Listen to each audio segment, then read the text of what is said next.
ಬಾಗಲಕೋಟೆ ಜಿಲ್ಲೆಯ ಜಮಖಂಡಿ ತಾಲೂಕಿನ ಹುನ್ನೂರು ಗ್ರಾಮದಲ್ಲಿ 12 ವರ್ಷಕ್ಕೊಮ್ಮೆ ನಡೆಯುವ ಶ್ರೀ ಕಾಶಿಲಿಂಗೇಶ್ವರ ಜಾತ್ರೆ ಈ ಬಾರಿ ಭಕ್ತಿಭಾವ ಮತ್ತು ವೈಭವದಿಂದ ಜರುಗುತ್ತಿದೆ.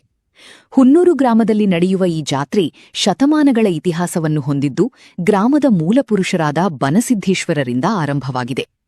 ಡಂಗೆಪ್ಪ ಸ್ಥಳದಲ್ಲಿದ್ದ ದೇವರನ್ನು ಹುನ್ನೂರಿಗೆ ತಂದು ದೇವಸ್ಥಾನ ನಿರ್ಮಿಸಿ ಪ್ರತಿಷ್ಠಾಪನೆ ಮಾಡಿದರೆಂಬ ನಂಬಿಕೆಯಿದೆ.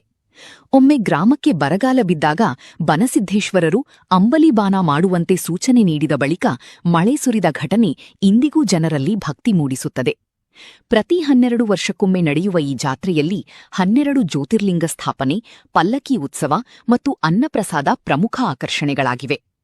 ಜಾತ್ರೆಯ ವಿಶೇಷವೆಂದರೆ 150ಕ್ಕೂ ಹೆಚ್ಚು ಡೊಳ್ಳುಗಳನ್ನು ಬಾರಿಸುವ ಸಂಪ್ರದಾಯ. ಡೊಳ್ಳಾಸುರನ ಕಥೆಯ ಪ್ರಕಾರ ಡೊಳ್ಳುನಾದವಾಗುವ ಸ್ಥಳದಲ್ಲಿ ಪರಮಾತ್ಮ ನೆಲೆಸುತ್ತಾನೆ ಎಂಬ ನಂಬಿಕೆಯಿದೆ. ಗ್ರಾಮ ಪಂಚಾಯಿತಿ ಅಭಿವೃದ್ಧಿ ಅಧಿಕಾರಿಗಳ ಪ್ರಕಾರ ಈ ಜಾತ್ರೆ ಎಲ್ಲಾ ಸಮಾಜದವರ ಸಹಭಾಗಿತ್ವದಲ್ಲಿ ನಡೆಯುತ್ತಿದ್ದು, ಲಕ್ಷಾಂತರ ಭಕ್ತರು ಭಾಗವಹಿಸುತ್ತಾರೆ. 4 ದಿನಗಳ ಕಾಲ ನಡೆಯುವ ಈ ಜಾತ್ರೆಯಲ್ಲಿ ಸುಮಾರು 1 ಲಕ್ಷಕ್ಕೂ ಹೆಚ್ಚು ಭಕ್ತರಿಗೆ ಅನ್ನಪ್ರಸಾದ ವಿತರಿಸಲಾಯಿತು.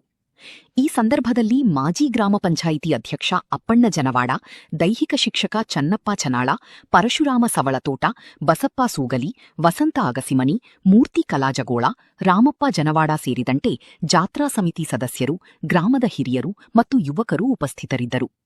ಜಿಲ್ಲಾ ವರದಿಗಾರರು ಶ್ರೀ ಮುತ್ತುರಾಜ್ ಅರಗಿನಶೆಟ್ಟಿ, ಟಿವಿ 66 ಕನ್ನಡ ನ್ಯೂಸ್, ಬಾಗಲಕೋಟೆ.